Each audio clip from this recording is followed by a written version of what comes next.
নবীজি বলেন কুতিবা আলা ইবনি আদমা নসিবুহু মিনাজ জিনা মুদরিকুন লা মাহালা মুদরিকুন যালিকা লা মাহালা। আল্লাহ নবী বলেন আদম সন্তানকে জিনার পরীক্ষা দ্বারা পরীক্ষা করা হবে, এই পরীক্ষায় সবাই পড়বে, কোনো সন্দেহ নাই। এবার নবী বলেন আল আইনান তাজনিয়ান, দুই চোখ জিনা করে, জিনা হুমা আন্নাজ, এই দুই চোখের জিনা হলো দেখা। বলেন দুই চোখ কি করে? জিনা করে। দুই চোখের জিনা হলো। এরপর নবী বলেন ওয়াল লিসান জিনাহুল কালাম, এই জিহ্বা, জিহ্বার জিনা হলো কথা বলা। বলেন জিহ্বার জিনা কি বলা? কথা বলা। ওয়াল উজুনান জিনাহুমা আল ইস্তিমা, এই দুই কানের জিনা হলো কথা শ্রবণ করা। যার সাথে দেখা দেওয়া হারাম তার কথা শ্রবণ করাও হারাম। আন্দাজি হুদাই আপনি খালি কথা কন, রাতের পর রাত আপনাকে খুব ভাল লাগছে, কথা ভাল লাগছে, হুদাই শুরু করলেন পেছান। ওয়াল উজুনান, দুই কান, জিনাহুমা আল ইস্তিমা, দুই কানের জিনা হলো শোনা, এমন কথা যেটা শোনা আপনার জন্য জায়েজ নাই। আপনি শরম করেন আপনার না দুই তিনটা সন্তান আছে? ওয়াল ইয়াদ জিনাহা আল বাত, হাতের জিনা হলো স্পর্শ করা। ওয়ার রিজ জিনাহা আল খুতা, পায়ের জিনা হলো হেঁটে যাওয়া। ওয়াল কলবু ইয়াতামান্না ওয়া ইয়াশতাহি, অন্তর কল্পনা করে। অপরিচিত একটা মেয়ের সাথে কথা বলে রাতের বেলা বিছানায় মাথা লাগিয়ে চিন্তা করলেন না জানি দেখতে কেমন, এটা কলবের জিনা। আল্লাহ পাক রব্বুল আলামিন সূরা নিসার 1 নম্বর আয়াতে বলেন, হে মানুষ তোমরা তোমাদের রবকে ভয় করো, যিনি তোমাদেরকে এক আত্মা থেকে বানিয়েছেন, আদম আলাইহিস সালাতু ওয়াস সালাম, একজন থেকে বানিয়েছেন, তিনি হলেন আদম আলাইহিস সালাতু ওয়াস সালাম। আল্লাহ কিভাবে বানিয়েছেন? আল্লাহ বলেন ওয়া খালাকা মিনহা যাওজাহা, আদম নবী থেকে আল্লাহ তার বিবিকে বানিয়েছেন। ওয়া বাসা মিনহুমা রিজালান কাসীরা ওয়া নিসাআ, আদম এবং হাওয়া তাদের মাধ্যমে আল্লাহ পৃথিবীতে নারী পুরুষের বিস্তার ঘটিয়েছেন।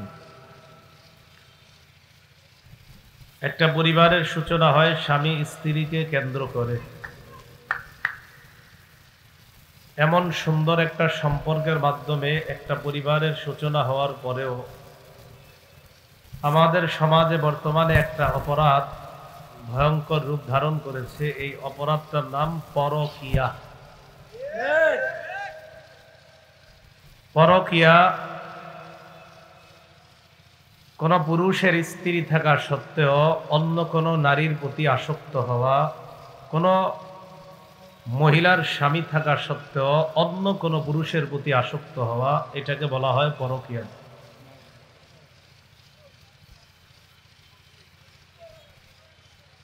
খুব সহজে মনে রাখবো আমরা যে পরকীয়া আমাদের সমাজে বাড়ার কারণ কি, কি কারণে পরকীয়া বাড়ছে, এই অপরাধটা বাড়ার কারণ কি। 1 নাম্বার কারণ ইসলামী শিক্ষার অভাব। নারী পুরুষের মাঝে ইসলামী শিক্ষা না থাকার কারণে, সঠিক শিক্ষার অভাবে বিয়ে যে একটা গুরুত্বপূর্ণ বিধান, বিয়ে যে একটা পবিত্র বিধান, এটা তারা ভুলে যায়।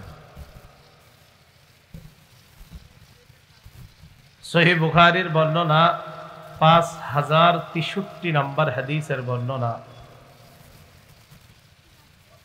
আনাস রাদিয়াল্লাহু তাআলা আনহুর বর্ণনা, তিনি বলেন জাআ সালাসাতু রাহতিন ইলা বুয়ুতি আজওয়াজিন নবী সাল্লাল্লাহু আলাইহি ওয়াসাল্লাম, 3 ব্যক্তি রাসূলুল্লাহ সাল্লাল্লাহু আলাইহি ওয়াসাল্লামের স্ত্রীদের ঘর যেখানে, এই ঘরের সামনে এসেছে 3 ব্যক্তি। ইয়াসআলুনা আন ইবাদাতিন নবী সাল্লাল্লাহু আলাইহি ওয়াসাল্লাম, 3 ব্যক্তির উদ্দেশ্য হলো নবীজির বিবি যারা, তাদেরকে নবীর ইবাদত সম্পর্কে জিজ্ঞাসা করা, যে বাহিরে তো নবী যে ইবাদত করে এটা আমরা দেখি, ঘরে থাকলে আল্লাহ রাসূল কি পরিমাণ ইবাদত করে এটা জানার জন্য আপনাদের কাছে আসলাম। ফালাম্মা উখবিরু কাআন্নাহুম তাকাল্লুহা।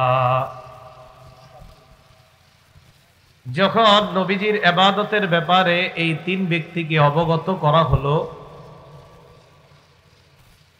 এই তিন ব্যক্তি নবীজির ঘরের ইবাদত সম্পর্কে শোনার পর তাদের কাছে নবীর ইবাদত কম মনে হলো।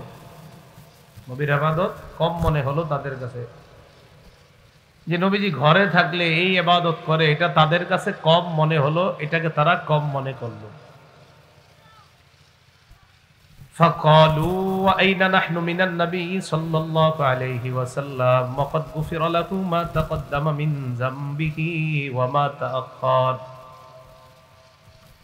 তিনজন বলতে লাগলেন, আমরা কোথায় আর নবীজি কোথায়? নবীজির সাথে তো আমাদের কোনো তুলনাই নাই। আল্লাহ তো তার আগে পরের সমস্ত অপরাধ মাফ করে দিয়েছেন। তার আগে কোনো অপরাধ নাই, যদি থাকতো পরেও তিনি কোনো অপরাধ করেননি, যদি করতেন অগ্রিম আল্লাহ সব মাফ করে দিতেন। ওই তিনজন এটা বলতেছে, তো ওনার এত ইবাদত করা কি দরকার? তাদের তিনজনের মধ্যে একজন বলল, ক্বালা আহাদুহুম, তাদের একজন বলল, আম্মা আনা। তাদের মধ্যে একজন বলল, ইন্নী উসাল্লিল লাইলা আবাদা, আমি সারা রাত নামাজ পড়ব সব সময়। তাদের মধ্যে একজন বলল, আমি সারা রাত নামাজ পড়ব, সব সময় আমি সারা রাত নামাজ পড়ব। ওয়া ক্বালা আখার, একজন বললেন, আনা আসুমু শাহরা, আমি সব সময় রোজা রাখবো। আনা আসুমু ফালা উফতিরু আবাদা, আমি কখনো রোজা ছাড়বো না, সারা বছর রোজা রাখবো। রমজান তো আছেই, রমজান ছাড়াও আসুমু, রোজা রাখবো, ফালা উফতিরু, রোজা ভাঙবো না, কখনো রোজা ছাড়বো না, ডেইলি রোজা রাখবো। ওয়া ক্বালা আখার, আনা আতাজিলুন নিসা ফালা আতাজাওয়াজু আবাদা, আরেকজন কয়, আমি বিয়ে করব না, নারীদের থেকে সব সময় দূরে থাকবো। নবীজি বাসায় আসলেন, আল্লাহর নবীকে বলা হলো, ইয়া রাসূলুল্লাহ, তিন ব্যক্তি আপনার ইবাদতের ব্যাপারে জানার পর তাদের তিনজনের এই অভিমত। ফাজা রাসূলুল্লাহ সাল্লাল্লাহু আলাইহি ওয়াসাল্লাম ইলাইহিম, আল্লাহর নবী তাদের কাছে আসলেন। আসার পর তাদেরকে বললেন, আনতুমুল্লাযীনা কুলতুম কাযা ওয়া কাযা, তোমরাই কি তারা যারা এমন এমন কথা বলেছ? তোমাদের একজন নাকি বলেছ সারা জীবন রাতের বেলা নামাজ পড়বা, আরেকজন নাকি সারা জীবন রোজা রাখবা, আরেকজন নাকি বিয়ে করবা না। তোমরা এই তিনজন? জি। নবীজি বললেন, শোনো, আমা ওয়াল্লাহি ইন্নী লা আখশাকুম লিল্লাহ ওয়া আতকাকুম লাহ, আল্লাহর কসম, এই পৃথিবীর মধ্যে যত মানুষ আছে সবার চাইতে আমি আল্লাহকে বেশি ভয় পাই। নবীজি বলেন, আমি সবচেয়ে বেশি আল্লাহকে ভয় পাই। ওয়া আতকাকুম লাহ, আমি আল্লাহর সবচাইতে বেশি অনুগত। আল্লাহকে সবচাইতে বেশি ভয় পাওয়া সত্ত্বেও আমার আমলগুলা তোমরা শুনে নাও। আমি আসুমু, রোজা রাখি, ওয়া উফতিরু, মাঝে মাঝে রোজা ছাড়ি, মানে সারা জীবন প্রতিদিন রোজা রাখবো এমনটা না। সোমবার রোজা রাখি, বৃহস্পতিবার রোজা রাখি, মাসে 3 দিন রোজা রাখি, 13, 14, 15 আইয়ামে 20। আরেকজন যেই ব্যক্তি বললা তুমি সারা রাত নামাজ পড়বা, নবী বলেন, শোনো, উসাল্লি ওয়া আরকুদু, আমিও রাতের বেলা নামাজ পড়ি, তবে সারা রাত ব্যাপারটা এমন না। আমি রাতে নামাজও পড়ি, আবার ঘুমাই, নামাজ পড়ি, ঘুমাই। আরেকজন বললা বিয়ে করবা না, নবীজি বলেন, ওয়া আনা আতাজাওয়াজুন নিসা, নারীদেরকে আমি বিয়েও করি, এটা আমার সুন্নত। ফামান রাগিবা আন সুন্নতি ফালাইসা মিন্নি, আমার সুন্নতকে যে অবজ্ঞা করে সে আমার অন্তর্ভুক্ত না, নাউযুবিল্লাহ। হাদিস দ্বারা কি বুঝলাম? বিয়ে করাটা এটা সুন্নাহ, নবীজির সুন্নাহ। তিরমিজি শরীফের 1080 নম্বর হাদিসের বর্ণনা। ক্বালা রাসূলুল্লাহ সাল্লাল্লাহু আলাইহি ওয়াসাল্লাম, নবীজি বলেন আরবাউম মিন সুনানিল মুরসালিন, সব রাসূলদের সুন্নাত চারটা। বলেন সব রাসূলের সুন্নাত কয়টা? এক নাম্বার আল হায়া, লজ্জাশীলতা। দুই নাম্বার তাআত্তুরু, সুগন্ধি ব্যবহার করা। তিন নাম্বার আসিওয়াক, মেসওয়াক করা। চার নাম্বার নিকাহ, বিয়ে করা। সব রাসূলের সুন্নাত চারটা। এক নাম্বার লজ্জাশীলতা, দুই নাম্বার সুগন্ধি ব্যবহার করা, তিন নাম্বার মেসওয়াক করা, চার নাম্বার বিয়ে করা। তাহলে বিয়ে এটা সব রাসূলদের সুন্নত। এটার গুরুত্ব কম না অনেক বেশি? তো যখন ইসলামী শিক্ষা মানুষ জানবে, বিয়ের গুরুত্ব যখন বুঝবে, তখন মানুষ বিয়ে বহির্ভূত সম্পর্কের দিকে পা বাড়াতে সে আল্লাহকে ভয় করবে। কারণ বিয়ে বহির্ভূত যে সম্পর্কটা, এটা অবৈধ সম্পর্ক। ওই সম্পর্কে কোনো বরকত নাই, বরং সেটার মধ্যে গজব, আর গজব ছাড়া বরকতের আশাই করা যায়। সহিহ বুখারীর বর্ণনা, 5066 নাম্বার হাদিসের বর্ণনা। عن عبد الله بن مسعود رضي الله تعالى عنه قال كنا مع النبي صلى الله عليه وسلم شبابا। আব্দুল্লাহ ইবনে মাসউদ বলেন, আমরা আল্লাহর নবীর সাথে কয়েকজন যুবক ছিলাম। লা নাজিদু শাইআ, আমরা যেই কয়েকজন যুবক নবীর সাথে ছিলাম, এমন যুবক যাদের সামর্থ্য বলতে কিছু নাই। লা নাজিদু শাইআ, আমাদের তেমন কিছুই নাই। নবীজি আমাদেরকে বললেন, ইয়া মাশারাশ শাবাব, হে যুব সম্প্রদায়, মান ইসতাতাআল বাআ, এই হাদিসে আসছে মান ইসতাতাআল বাআ, অন্য বর্ণনায় মান ইসতাতাআ মিনকুমুল বাআ। তোমাদের মধ্যে যারা বিয়ের সামর্থ্য রাখো, যারা ভরণ পোষণ দেওয়ার সামর্থ্য রাখো, ফাল্যাতাযাওয়াজ, সে যেন বিয়ে করে নেয়। ফাইন্নাহু আগাদ্দু লিল বাসার, এই বিয়ে তাকে নজর, দৃষ্টি অবৈধ জায়গায় দেওয়া থেকে হেফাজত করতে ভূমিকা হয়ে যায়। বিয়ে তার নজরটা হেফাজত রাখতে ভূমিকা রাখে। ওয়া আহসানু লিল ফারজ, এই বিয়ে তার লজ্জাস্থান হেফাজতের ক্ষেত্রে অধিক সহায়ক হয়ে যায়। তাহলে বিয়ে এটা নজর হেফাজতে ভূমিকা রাখে, বিয়ের লজ্জাস্থান হেফাজতে ভূমিকা রাখে। একটু ভালো করে গবেষণা দেখেন তো, আগে কি বলছে নবীজি? নজর হেফাজতে ভূমিকা রাখে বিয়ে, এরপরে বললেন লজ্জাস্থান। আগে নজর, পরে বললেন লজ্জাস্থান। কোরআনে আল্লাহ কি বলে দেখেন তো? আল্লাহ বলেন, ওয়াকুল্লিল মুমিনিনা ইয়াগুদ্দু মিন আবসারিহিম, নবী আপনি মুমিন পুরুষদেরকে বলেন তারা যেন তাদের নজর হেফাজত করে, নজর নিচে রাখে। ওয়া ইয়াহফাজু ফুরুজাহুম, তারা যেন তাদের লজ্জাস্থান হেফাজত করে। আয়াতের মধ্যে আল্লাহ এক নম্বরে বললেন নজর হেফাজতের জন্য, দুই নম্বরে বললেন লজ্জাস্থান। হাদিসের মধ্যেও নবী আগে নজরের কথা বললেন, পরে বললেন লজ্জাস্থান। বলেন নজরের গুনাহ বড় না লজ্জাস্থানের গুনাহ বড়? লজ্জাস্থানের গুনাহ। তো গুনাহ বড় যেটা, এটা পরে বললেন কেন, আর নজরেরটা আগে কেন বললেন? তো ভালো করে বুঝেন। আল্লাহ কোরআনে বললেন নজর হেফাজত আগে, এরপরে বললেন লজ্জাস্থান। হাদিসের মধ্যে নবী বললেন বিয়ে করো, বিয়ে করলে তোমার নজর হেফাজত থাকবে, লজ্জাস্থান হেফাজত থাকবে। হাদিস আর আয়াত গবেষণা করলে বোঝা যায় লজ্জাস্থান গুনাহ করার জন্য ভূমিকা রাখে নজর। নজর দিয়ে একটা গুনাহের দিকে তাকানোর পর তখন তার মাঝে ঝামেলা সৃষ্টি হয়, তখন লজ্জাস্থান গুনাহ করে। তাই আগে বললেন নজর, নজর হেফাজত করে নাও, লজ্জাস্থান হেফাজত অটোমেটিক সহজ হয়ে যায়। এই জন্য আগে বললেন নজর, পরে বললেন লজ্জাস্থান। সহিহ বুখারীর বর্ণনা, ও নবীজি এরপরে বলেন ওমান লাম ইয়াস্তাতি, যদি সামর্থ্য না রাখো ফালাইহি বিসসাওম, তাহলে রোজা রাখবা। সামর্থ্য থাকলে বিয়ে, সামর্থ্য না থাকলে রোজা। সহিহ বুখারীর বর্ণনা 5069 নাম্বার হাদিসের বর্ণনা। সাঈদ ইবনে জুবাইর বলেন, قال لي ابن عباس رضي الله تعالى عنهما هل تزوجت। সাঈদ ইবনে জুবাইর বলেন আব্দুল্লাহ ইবনে আব্বাস আমাকে বললেন তুমি কি বিয়ে করেছো? আমি জবাব দিলাম লা, আমি বিয়ে করি নাই। আব্দুল্লাহ ইবনে আব্বাস বললেন তাজাওয়াজ, তাড়াতাড়ি বিয়ে করো। فإن خير هذه الأمة أكثر فإن خير هذه الأمة, কারণ এই উম্মতের সব সবচাইতে শ্রেষ্ঠ যেই মানুষটা, এই উম্মতের সবচাইতে শ্রেষ্ঠ যেই মানুষটা, তিনি তারও সবচেয়ে অধিক সংখ্যক বিবি ছিলেন, মানে তিনিও অধিক বিয়ে করেছেন।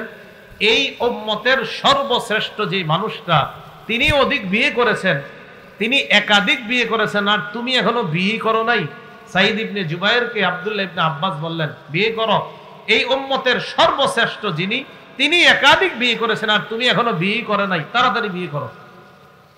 তাহলে বোঝা গেল যে বিয়ে ছাড়া যিনি আছেন, তাকে আব্দুল্লাহ ইবনে আব্বাস বললেন তাড়াতাড়ি বিয়ে করো। এটা কেন? বিয়ে মানুষকে গুনাহ থেকে বাঁচায়। সহিহ বুখারীর বর্ণনা, 5078 নাম্বার হাদিসের বর্ণনা।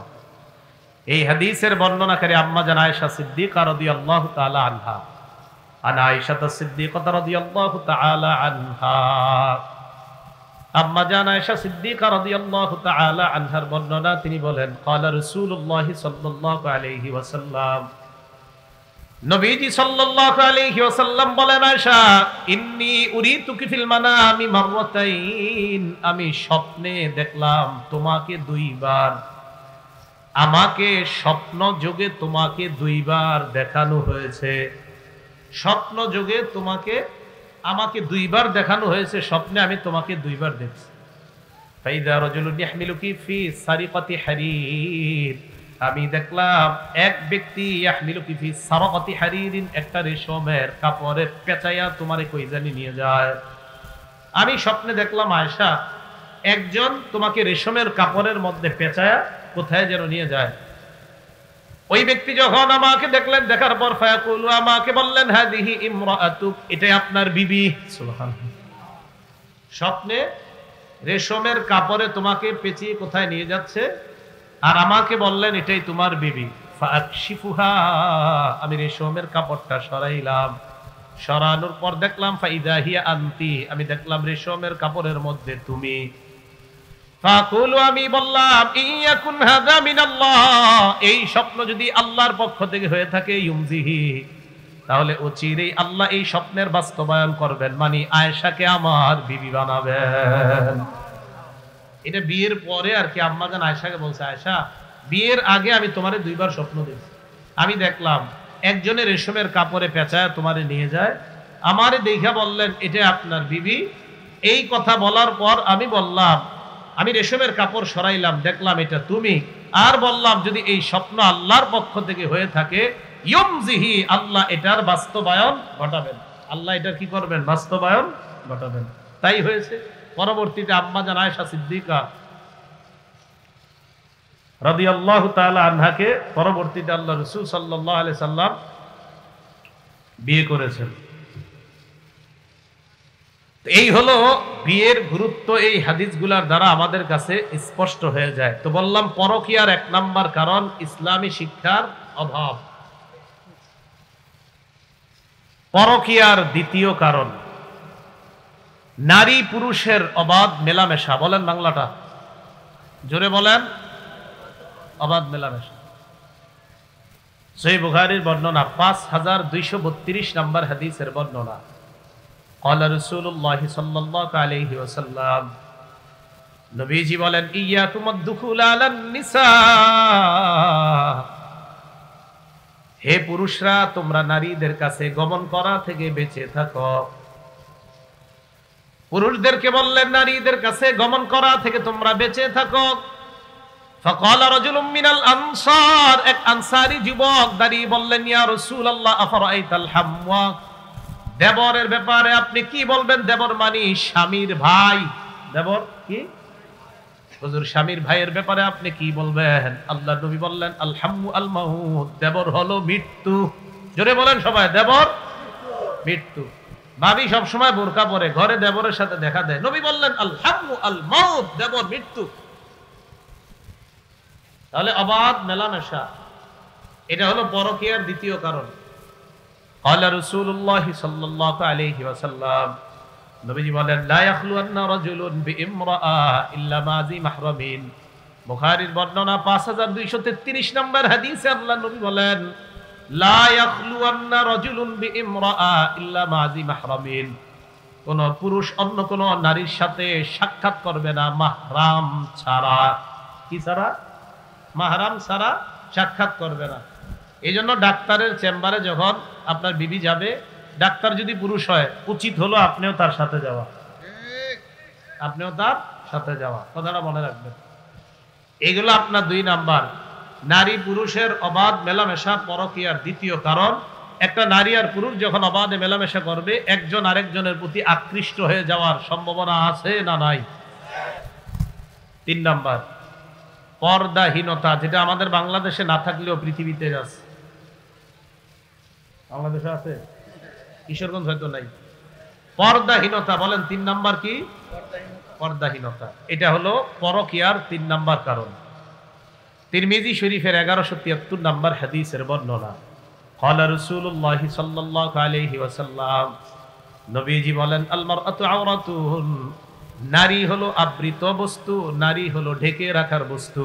বলেন নারী আবৃত বস্তু। বলেন নারী কি? বলেন নারী ঢেকে রাখার জিনিস। সবাই বলেন নারী। এবার আল্লাহর নবী বলেন, ফাইদা খরাজাত, এই নারী যখন সবার সামনে বের হয়, ইস্তাশরাফাহা শাইতান, ওই নারীকে শয়তান পুরুষের চোখে আকর্ষণীয় করে উপস্থাপন করে। নাউজুবিল্লাহ। একটা বিবাহিত পুরুষ রাস্তায় দাঁড়িয়ে আছে, কোন নারী পর্দা ছাড়া রাস্তায় বের হয়েছে, এই নারীটাকে শয়তান ওই পুরুষের কাছে আকর্ষণীয় ভঙ্গিতে উপস্থাপন করে, তখন এই পুরুষটা তার দিকে আকৃষ্ট হয়ে যাওয়ার সম্ভাবনা আছে না নাই? তখন পরকীয়া হয়ে যাওয়ার সম্ভাবনা। এ হলো 4 নাম্বার, পর্দাহীনতা। 5 নাম্বার, দৃষ্টির অপব্যবহার। বলেন, মানে দৃষ্টি হেফাজত না করা। ক্বালা রাসূলুল্লাহ সাল্লাল্লাহু আলাইহি ওয়াসাল্লাম, আবু দাউদের বর্ণনা, এটা আবু দাউদের 4173 নাম্বার হাদিসের আংশিক, আর অন্য হাদিসে পুরাটা আছে। নবীজি সাল্লাল্লাহু আলাইহি ওয়াসাল্লাম বলেন, কুল্লু আইনিন জানিয়া, সব চোখ জিনা করে। নাউজুবিল্লাহ। নবীজি বললেন, কুল্লু আইনিন জানিয়া, প্রত্যেকটা চোখ জিনা করে। এই জায়গায় আমরা একটু বাংলাটা আরো সুন্দরভাবে বলতে পারি, প্রত্যেকটা কুদৃষ্টি জিনাকারী। বলেন, প্রত্যেকটা কুদৃষ্টি। নবীজি বলেন, আল মারআতু ইযা ইসতাতারাত ফামাররাত বিল মাজলিস। এই হাদিসটা বুঝেন। কোন নারী যখন সুগন্ধি ব্যবহার করে, কোন মজলিসের পাশ দিয়ে যায়, যাওয়ার পর নবীজি বলেন, ফাহিয়া কাজা ওয়া কাজা, ইয়ানি জানিয়া, এই নারীটা এমন এমন, অর্থাৎ এই নারী ব্যভিচারিণী। নাউজুবিল্লাহ। কোন নারী সুগন্ধি ব্যবহার করে যখন কোন মজলিসের পাশ দিয়ে যায়, আর অন্য পুরুষ ওই সুগন্ধির ঘ্রাণ নেয়, এক তো পুরুষ চোখের জিনা করে, তার চোখ জিনা করলো, অন্য দিক দিয়ে এই নারী যে সুগন্ধিটা এই জায়গায় ছড়িয়ে গেল, সেও জিনাকারিনী হবে। নাউজুবিল্লাহ। ক্বালা রাসূলুল্লাহ সাল্লাল্লাহু আলাইহি ওয়াসাল্লাম, নবীজি বলেন, আইয়ুমা ইমরাআতিন আসাবাত বাকুরা, কোন নারী যখন সুগন্ধি লাগায় শরীরের মধ্যে, ফালা তাশহাদান্না মা'নাল ইশা,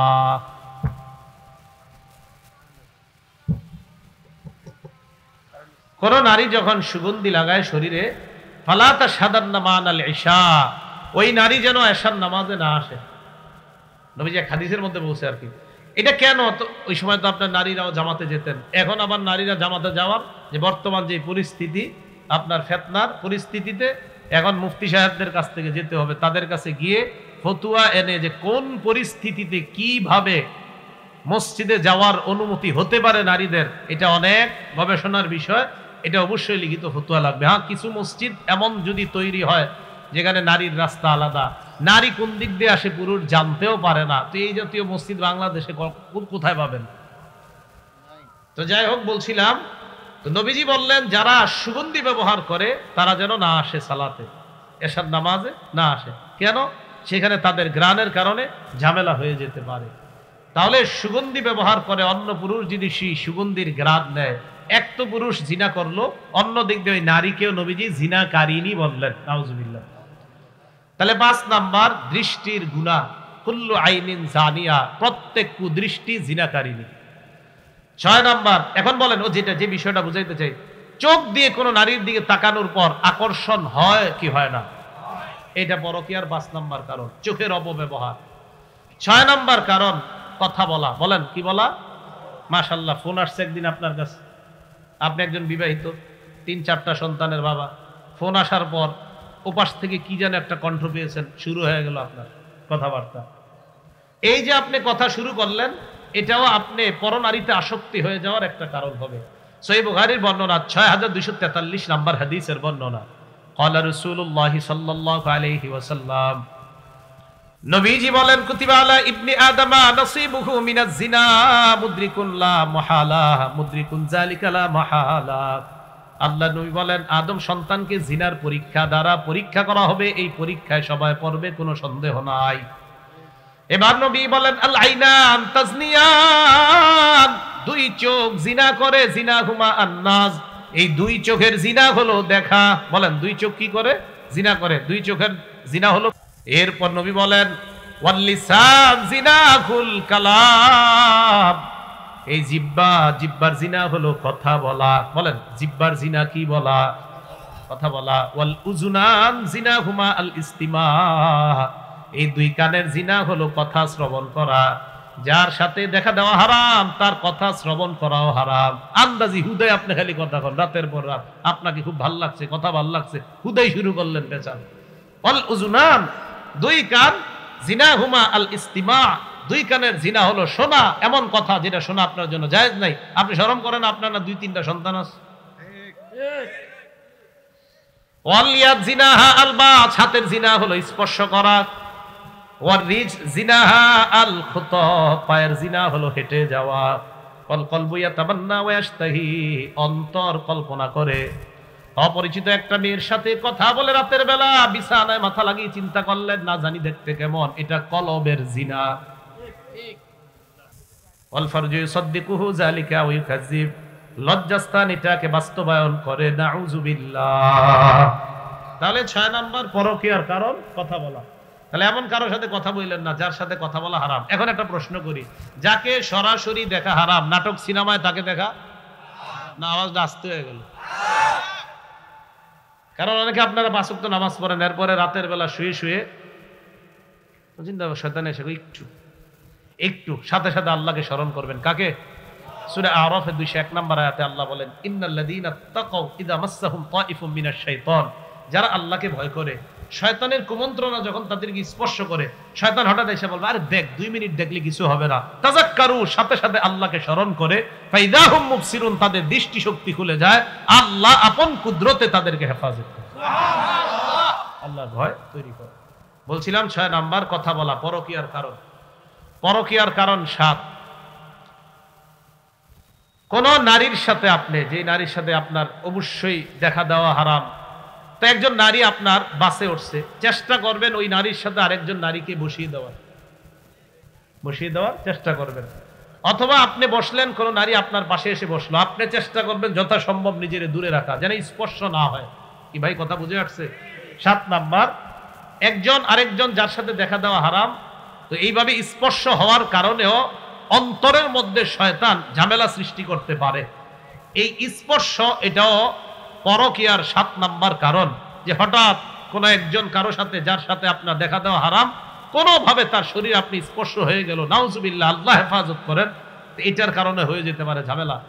নবীজির বিবি বলেন, মা মাসসাত ইয়াদু রাসূলিল্লাহ সাল্লাল্লাহু আলাইহি সাল্লাম ইয়াদা ইমরাআ, নবীর হাত কখনো কোনো নারীর হাত স্পর্শ করে নাই। নবী বলেন, লা উসাফিহান নিসা, লা উসাফিহুন নিসা আবাদা, কোন নারীর সাথে আমি কখনো মুসাফা করি না। লা আমুসসু ইমরাআ, আমি জিন্দেগিতে লা আমাসসু ইমরাআ, কোন নারীকে স্পর্শ করি না। নবীর বিবি বলেন, গায়রা আন্নাহু বায়াহুন্না বিল কালাম, নবী নারীদেরকে বায়াত নিতেন কথার মাধ্যমে, স্পর্শ করার মাধ্যমে না। যারা এইভাবে নারীদের বায়াত নেয় আর এইভাবে বাহ বাহ সাবাস দেয়, এরা ভণ্ড প্রতারক, কোনো সন্দেহ নেই। নবীজি কোনো নারীকে স্পর্শ করছে? সুবহানাল্লাহ, কি নতুন স্টাইলের বায়াত, জায়েজ নাই। তাহলে নারীর সাথে নবী বায়াত কিভাবে নিছে? কথা, চুরি করবা না, জিনা করবা না, সন্তান হত্যা করবা না, এইগুলা বইলেই নবী বলছেন এইগুলাই তোমাদের বায়াত হয়ে গেছে। এগুলো 7 নাম্বার। 8 নাম্বার, কোন নারী একা সফরে বের হয়েছে, এই নারী অন্য আরেকটা পুরুষ তার পাশে এসে বসছে, লম্বা সময় সফর করছে। এই একা সফর করার কারণে দুইজনের মাঝে ঝামেলা হয়ে যেতে পারে। রাসূলুল্লাহ সাল্লাল্লাহু আলাইহি সাল্লাম বলেন, লা তুসাফিরুল মারআ কোন নারী যেন সফর না করে ইল্লা মাজি মাহরামিন, মাহরাম ছাড়া কোন নারী সফর করবে না। আমার নবী যেটা নিষেধ করছে এটা যদি কেউ করতে যায় ঝামেলা হবে। কোন নারী মাহরাম ছাড়া কি করবে না? সফর করবে না। এরপরে নবী বলেন ওয়ালা ইয়াদখুল আলাইহা রাজুলুন ইল্লা মাআহা মাহরাম, কোন নারীর কাছে কোন পুরুষ আসবে না দেখা করতে ওই নারীর সাথে যদি মাহরাম না থাকে। আল্লাহ বুঝার তৌফিক দান করেন। তাহলে ৮ নাম্বার কারণ, একাকী কোন একটা নারী সফর করা, তার উপর কারো না কারো কুদৃষ্টি পড়ে যেতে পারে। ৯ নাম্বার, কোন নারী তার স্বামী বিদেশে আছে, কোথায় আছে? বিদেশে আছে, অথবা তার স্বামী অন্য কোথাও চাকরি করে, এই নারীর কাছে কোনো পুরুষ গমন না করা। বিদেশে আছে যেই নারী, স্বামী বিদেশে আছে, এই স্বামী বিদেশে থাকাটাও কোন নারী আপনার আল্লাহ না করেন অন্যায় কোন সম্পর্কে লিপ্ত হয়ে যাওয়ার কারণ হয়ে যেতে পারে। ক্বালা রাসূলুল্লাহ সাল্লাল্লাহু আলাইহি ওয়াসাল্লাম, নবীজি বলেন লা তাজিদু আলাল মুগিবাত, যাদের স্বামী দূরে আছে, প্রবাসে আছে, তাদের কাছে তোমরা প্রবেশ করবা না। কি বললেন? লা তালিজু আলাল মুগিবাত, যাদের স্বামী প্রবাসে আছে তাদের কাছে তোমরা প্রবেশ করবা না। ফাইন্নাশ শাইতান ইয়াজরি মিন আহাদিকুম মাজরাদ দাম, শয়তান তোমাদের রক্তের শিরা উপশিরায় চলে। সাহাবারা বললেন ওয়া মিনকা ইয়া রাসূলুল্লাহ, হুজুর আপনার রক্তের শিরা উপশিরায় শয়তান চলে কিনা? নবীজি বললেন আমার রক্তের শিরা উপশিরায়ও চলে। এরপরে কি কয় দেখেন, ওয়ালাকিন্নাল্লাহা আ'আনানি ফাআসলাম, আল্লাহ আমাকে সাহায্য করে শয়তানের বিরুদ্ধে আমি নিরাপদ থেকে যাই। শয়তানের মোকাবেলা আল্লাহ আমারে সাহায্য করে আমি নিরাপদ থাকি। তাহলে যার স্বামী দূরে আছে সে ওই মহিলার কাছে না যাওয়া, ওই মহিলার কাছে যাওয়া মহিলাটাকে আপনি ফিতনায় ফালানোর একটা ষড়যন্ত্র করা, এটা না করা। এই ৯ নাম্বার পরকীয়ার কারণ। পরকীয়ার কারণ ১০, কোন নারী আঁটো-সাঁটো পোশাক পরে অন্য পুরুষদেরকে আকৃষ্ট করা। আপনি এমন পোশাক পরে বের হলেন, একটা পুরুষ আপনার দিকে তাকাইলো, এখন ওই পুরুষ তাকানোর পর তার ভিতরে বিভিন্ন ঝামেলা সৃষ্টি হতে পারে, নাউজুবিল্লাহি মিন যালিক। আঁটো-সাঁটো পোশাক এটা নিষেধ। বাচ্চাদেরকেও, আপনার বাচ্চা মেয়েদেরকেও পাতলা পোশাক পরানো এটাও ঠিক না। আম্মাজান আয়েশা সিদ্দিকার ভাতিজি হাফসা বিনতে আব্দুর রহমান, তিনি আম্মাজান আয়েশা সিদ্দিকার কাছে আসছেন। দাখালাত হাফসা বিনতে আব্দুর রহমান আলা আয়েশা রাদিয়াল্লাহু তাআলা আনহা। হাফসা বিনতে আব্দুর রহমান আম্মাজান আয়েশা সিদ্দিকার কাছে আসছে। দেখেন, ওয়া আলাইহা খিমারুন রাকিক, ভাতিজির গায়ে একটা পাতলা ওড়না। ভাতিজির গায়ে কি ছিল? একটা। আম্মাজান আয়েশা সিদ্দিকা রাদিয়াল্লাহু তাআলা আনহা যখন পাতলা ওড়না দেখলেন, শাক্কাতু আয়েশা, আম্মাজান আয়েশা সিদ্দিকা ওই পাতলা ওড়না টেনে টুকরা টুকরা করে ফেললেন। সারা দুনিয়ার নারীদেরকে জানায় দেন তোমরা কাদেরকে মডেল মানো, আম্মাজান আয়েশা সিদ্দিকার সামনে দাঁড় করায় দাও দুনিয়ার সব মডেলদেরকে, কোন মডেলের খাওয়াও থাকবে না আম্মাজানের সামনে।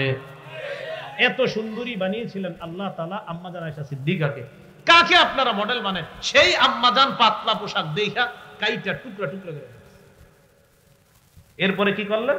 কাসাথা খিমারন কাসিফা, ভাতিজির গায়ে একটা মোটা কাপড় ঝুলিয়ে দিস। সুবহানাল্লাহ। ভাতিজি কিন্তু ছোট্ট মেয়ে, এই ছোট্ট মেয়েটাকে মোটা একটা ওড়না পরায়া দিস। তাহলে 11 নাম্বার, 11 না 10, 10 নাম্বার আঁটো-সাঁটো পোশাক। বাচ্চাদেরকে যেখানে নিষেধ চিন্তা করেন, সেখানে বড়দের কি অবস্থা? ক্বালা রাসূলুল্লাহ সাল্লাল্লাহু আলাইহি ওয়াসাল্লাম, নবীজি বলেন সিনফানি মিন আহলিন নার লাম আরাহুমা, 2 শ্রেণীর জাহান্নামীদেরকে আমি দেখি নাই। কয় শ্রেণী? এখন এই 2 শ্রেণীর কথা বলার পর আপনারা বললেন নবীজি দেখে নাই, আমরা হয়তো দেখবো, এখন হয়তো দেখি নাই। নবীজি কি বলে দেখেন? 1 নাম্বার কওমুন মাহুম সিয়াতুল কাজনাবিল বাকাদ ইয়াদরিবুনা বিহান নাস। 1 নাম্বার ওই মানুষগুলা যারা নিজেদের কাছে চাবুকের মতো লাঠি রাইখা মানুষকে জুলুম করবে, অত্যাচার করবে। চাবুকের মতো লাঠি রাখবে আর অন্যায় ভাবে মাজলুমদেরকে আন্দাজি শুধু জুলুম করবে। এটা হলো 1 নাম্বার। 2 নাম্বার ওয়ানিসাউন কাসিয়াতুন আরিয়াত মুমিলাত মাইলাত। নবী বলেন আরেক শ্রেণী এমন নারী যারা পোশাক পরার পরেও তারা অর্ধালুঙ্গ, পোশাক পরার পরেও তারা অর্ধালুঙ্গ, পোশাক পরবে পরার পরেও তারা অর্ধ উলঙ্গ। এটা আবার কেমন? পোশাক পরলে আবার উলঙ্গ হয় কিভাবে? নবী কয় এমন পোশাক মুমিলাত, যেই পোশাকে অন্য পুরুষকে নিজের দিকে আকৃষ্ট করে, মাইলাত, নিজেও অন্য পুরুষের দিকে আকৃষ্ট হয়। নবী বলেন এই নারীদেরকে আমি দেখি নাই, আমরাও দেখি নাই। নবীজি দেখে নাই তো বলছে দেখবে ভবিষ্যৎ প্রজন্ম। আমরা কি ভবিষ্যতের অপেক্ষা করব? তাহলে ওই শ্রেণী আছে। তাহলে ৮০ পোশাকের অপেক্ষা দরকার নেই, এখনো চলছে। এইটা হলো ১১-১০ নাম্বার কারণ পরকীয়া। ৮০ পোশাক নবী বললেন ২ শ্রেণীর জাহান্নামী। দ্বিতীয় শ্রেণী হলো যারা এমন পোশাক পরে যে পোশাক পরার কারণে অর্ধাঙ্গ মনে হবে, যারা অন্যকে আকৃষ্ট করে, নিজে অন্যদিকে আকৃষ্ট হয়। ১১ নাম্বার জোর করে বিয়ে দেওয়া। কি বললাম? একটা জোর করে একটা মেয়েরে বিয়ে দিয়ে দিয়েছেন আপনি, টাকা পাইছেন ছেলের, বাস বিয়ে দিয়ে দিয়েছেন জোর করে, মেয়ের মত নেন নাই। নবীজির যুগে এরকম একটা ঘটনা ঘটছে, মুসনাদ আহমদের বর্ণনা ৬ নম্বর খন্ড ৩১৬ নম্বর পৃষ্ঠা। এক মেয়ে আসছে আম্মাজান আয়েশা সিদ্দিকার কাছে। আসার পর বলে, আম্মাজান ইন্না আবি যাওয়াজনি মিন ইবনি আখিহি ওয়া আনা কারিহা। আম্মাজান আয়েশা সিদ্দিকা রাদিয়াল্লাহু তাআলা আনহাকে বললেন, আম্মাজান আমার আব্বা আমাকে আমার চাচাতো ভাইয়ের সাথে জোর করে বিয়ে দিয়ে দিয়েছে, আমি এই বিয়েতে মত ছিল না। আমার আব্বা চাচাতো ভাইয়ের সাথে বিয়ে দিয়েছে, এই বিয়েতে আমার মত ছিল না। আম্মাজান আয়েশা সিদ্দিকা বলেন, ইজলিসি হাত্তা ইয়া রাসূলুল্লাহ, অপেক্ষা করো, নবী আসলে মাসালা দিবে, অপেক্ষা করো, বসো। নবীজি আসলেন, নবীজি সাল্লাল্লাহু আলাইহি সাল্লাম আসলেন। আসার পর এখন দেখেন তো, নবীজি দুনিয়াতে থাকতে মানে আম্মাজান আয়েশা সিদ্দিকা অপেক্ষা করছিলেন যে নবীজি আসবে, মাসালা দিবে। এটাই তো সিস্টেম। সাহাবাদের মধ্যে যারা ফতোয়া দিতেন এর মধ্যে ৭ জন ছিলেন উল্লেখযোগ্য। কয়জন? এই ৭ জনের ৬ জন পুরুষ, ১ জন নারী। এই নারী আম্মাজান আয়েশা সিদ্দিকা। কিন্তু নবীজি থাকা অবস্থায় দেখেন আম্মাজান বললেন, থামো, নবীজি আসবে, এরপর মাসালা দিবে। এখান থেকে বোঝা যায় মুফতি বাংলাদেশের মধ্যে, উলামায়ে কেরাম, পৃথিবীতে মুফতিরা থাকতে, আলেমরা থাকতে যদি অন্য জায়গা থেকে মাসালা নিতে চান বিপদে পড়বেন। তুমি বসো, নবীজি আসবে। তো নবীজি আসছে। আসার পর আল্লাহ নবীকে জানাইলেন, ইয়া রাসূলুল্লাহ এই ঘটনা। এই কথা জানার পর আল্লাহ নবী মেয়েটার বাবাকে ডাকাইলেন। ডাকানোর পর বললেন, তুমি কি এই বিয়েতে থাকবা নাকি বিয়েটা ভেঙে দিব বলো। মেয়েটা বললেন, আজাস্তুমা সোনা আবি ইয়া রাসূলুল্লাহ, আমার বাবা যে বিয়ে দিয়েছে এই বিয়ে আমি মেনে নিলাম, অনুমোদন দিয়ে দিলাম। নবীজি বললেন, অনুমোদন দিলে তাহলে আসলা কেন? কয়, হুজুর কিয়ামত পর্যন্ত একটা আইন করে দেন, বিয়ের ক্ষেত্রে যে একটা মেয়েরও কথা বলার অধিকার আছে, এই অধিকারটা আপনি প্রতিষ্ঠিত করে দেন। অমতে বিয়ে দিয়ে দিবেন, পরকীয়ার ১১ নম্বর কারণ হতে পারে এই মেয়ে বিয়ের পরে তার হয়তো পছন্দ হবে না, এখন আপনি আপনার জোর করে বিয়ে দিয়ে দিয়েছেন। ১১। ১২ নম্বর অসমতা। বলেন কি? মেয়ের বয়স ১৩, ছেলের বয়স ৪২, বিয়ে দিয়ে দিয়েছেন। ক্বালা রাসূলুল্লাহ সাল্লাল্লাহু আলাইহি ওয়াসাল্লাম, নবীজি বলেন, তাখায়্যারু লিনুতাফিকুম, তোমরা তোমাদের পরবর্তী প্রজন্মের জন্য ভালো মেয়েদেরকে বিয়ে করো। এরপর নবী বলেন, আনকিহুল আকফা, বিয়ের ক্ষেত্রে সমতা বিধান করবা। কি বিধান করবা? সমতা বিধান করবা। তা আপনি যদি সমতা বিধান না করেন ঝামেলা হতে পারে। এটা হলো কত নাম্বার? ১২। ১২ নাম্বার কারণ। ১৩ নাম্বার দৈহিক অক্ষমতা। হাসবেন না, দৈহিক অক্ষমতা হতে পারে। ২ জনের মধ্যে কারো একজনের সমস্যা হতে পারে। এই সমস্যা হওয়ার পরে কি করে? পরিবারেও জানায় না, ডাক্তাররাও জানায় না। বাস তখন সমস্যা যদি পুরুষের হয় তো নারী অন্য জায়গায় আসক্তি হয়ে যেতে পারে, যদি নারীর হয় পুরুষ অন্য জায়গায় আসক্তি হয়ে যেতে পারে।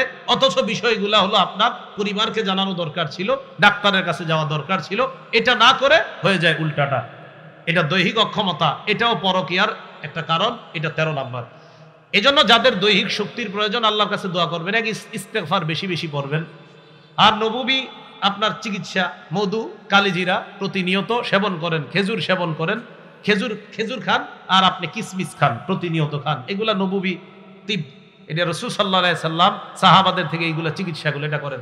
আবু দাউদের ১৫৫৪ নম্বর হাদিসের মধ্যে আসছে, রাসূল সাল্লাল্লাহু আলাইহি সাল্লাম বলেন, আল্লাহুম্মা ইন্নী আউযু বিকা মিনাল বারাস, আল্লাহ আমি আপনার কাছে শ্বেত রোগ থেকে পানা চাই, ওয়াল জুজাম, কুষ্ঠ রোগ থেকে পানা চাই, ওয়া মিন সাইয়্যিল আসকাম, আল্লাহ বারসি ওয়াল জুনুনি, আমি পাগলামি থেকে বানা চাই, ওয়া জুজাম, কুষ্ঠ রোগ থেকে বানা চাই, ওয়া মিন সাইয়্যিল আসকাম, দুনিয়ার যত রোগ আছে আল্লাহ সব রোগ থেকে আপনার কাছে বানা চাই।